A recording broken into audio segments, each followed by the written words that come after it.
Hey guys, this is going to be a video on my top 10 favorite cubes.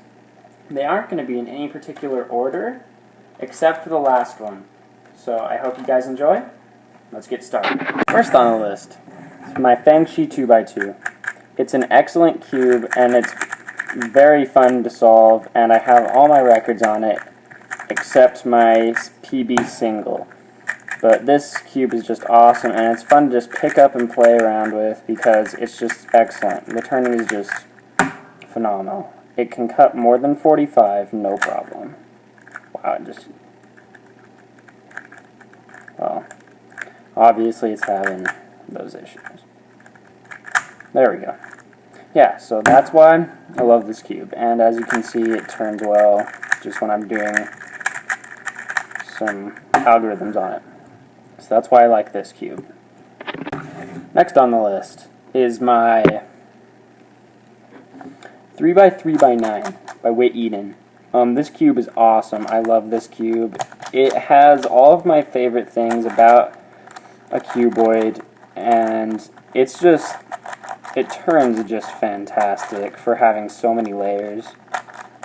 And it's just an excellent cube, and it's a fun solve. You know, it takes me about 5, 6, 7 minutes to solve, and I never get bored of it because it's not super challenging. It's just kind of like the same thing over and over again, but I kind of like it, even though it's pretty repetitive. And, I mean, really the only challenging thing about it is making sure you have your centers oriented correctly, because it can get like this. But other than that, it's pretty simple, and if you know good cuboid strategy, you should have no problem solving it. So that's why I like this one. Next on the list is the Rex cube. I love this cube. I've been solving this cube forever now, and I actually learned from Crazy Bad Cuber's tutorial, and it's excellent. It's an excellent tutorial. You should definitely go check it out if you haven't already. It only requires one algorithm to solve the entire cube, but it's just really repetitive and it takes kind of a while. But I love it, and you can do cool little designs, kind of like this, and then you can do it on the other side. But other than that, I mean, you can't really do a whole lot with it except just scramble it up and solve it. But that's why I like this cube, and that's why it made my list. Next on the list is my custom 3x3x5. I know you can actually buy this as mass-produced, but I made this from a black 3x3x4 and a white 3x3x5 cubic version.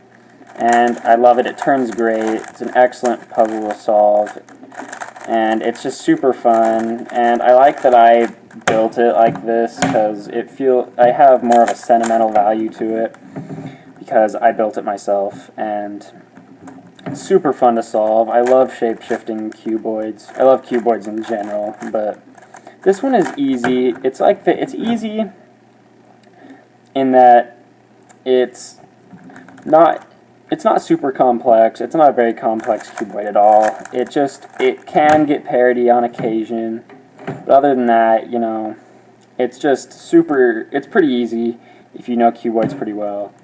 And it turns great, and that's why it made my list. Alright, number 5 on the list is my custom 4x4x2 that I built. I love this cube because I have like a sentimental connection to it, because I built it out of a Shangshao version 4, I think. And I love it. I know it's not a very pretty looking puzzle, but it is really fun to solve, and it does shapeshift, as you can see. Not really on this layer because I didn't shave off enough, but you can definitely tell when it's shapeshifted because it just looks like a jumbled mess. But I love this cube. It's not too hard to solve. It's just simple reduction to a 3x3x2, and then you might run into the Red Bull parity. But other than that, it's pretty simple, and that's why it made my list.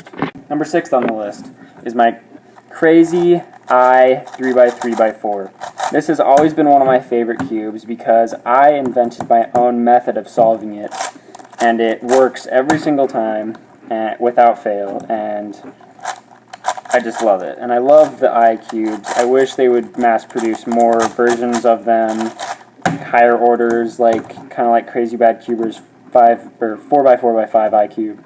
I think that'd be awesome. I would definitely buy that if it got mass produced. And anyway, and I love the stickerless look of it. I've always loved stickerless puzzles, and this one just turns fantastic. I mean, it's a little bit catchy because of these crazy circle pieces, but other than that, it just turns great, and that's why it made my list.